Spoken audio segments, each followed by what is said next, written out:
হারারেতে সিরিজের প্রথম ওয়ানডেতে জিম্বাবুয়ের মুখোমুখি বাংলাদেশ।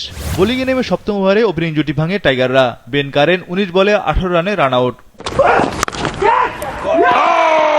ব্রায়ান বেনেডো বিদায় নিলেন ওই ওভারে। তার সংগ্রহ 24 বলে 17 run. Craig Ervine golden duck.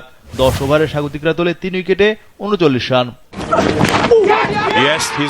এরপরেই নাহিদ রানার গতির ঝড় শুরু। সিকান্দার রাজা 12 বলে 1 রান করেন। মাধবের 0 ও মাদান্দে আউট 2 রানে। 51 রানে 6 উইকেট হারিয়ে ব্যাটিং বিপর্যয়ে জিম্বাবুয়ে।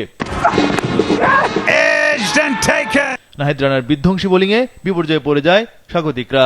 70 রানে জিম্বাবুয়ের 8 উইকেট পতন। ক্যারিয়ারে তৃতীয়বারের মতো নাহিদ রানার 5 উইকেট শিকার। 17 রানের নিচে জিম্বাবুয়ে অল আউটের সংখ্যায়। তবে অধিনায়ক রিচার্ড এন্ড্রাভা ও নিউম্যান নিয়ামুরি 63 রানের জুটি করেন। এন্ড্রাভাকে বিদায় করে রেকর্ডের পাতায় নাহিদ রানা। ওয়ানডেতে টাইগারদের হয়ে সেরা বোলিং এর রেকর্ড গড়লেন নাহিদ রানা। 2006 সালে মাশরাফির করা 26 রানে 6 উইকেটের রেকর্ড ভাঙেন তিনি। 10 ওভারে 21 রানে 6 উইকেট নেন নাহিদ রানা। জিম্বাবুয়ের ইনিংস থামে 141 রানে। বিদেশের মাটিতে দ্বিতীয় বাংলাদেশ হিসেবে 6 উইকেট নেন পেসার নাহিদ রানা। তাসকিন 2টি ও মিরাজ নেন 1টি উইকেট। 141 রানের ছোট টার্গেট নেমে 17 রানে 3 উইকেট হারায় বাংলাদেশ। তানজিদ হাসান 8, তাজবুল শান্ত 3, সৌম্য সরকার 6 রানে বিদায় নেন।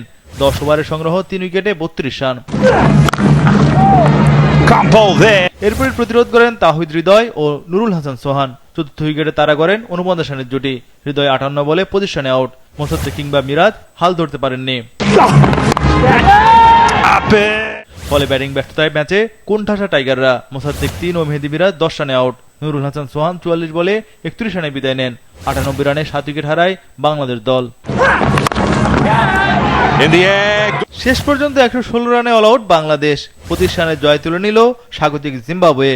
ব্যাটারদের ভুলের খেসারতে বিফলে গেল নাহিদ রানার স্মরণীয় বোলিং।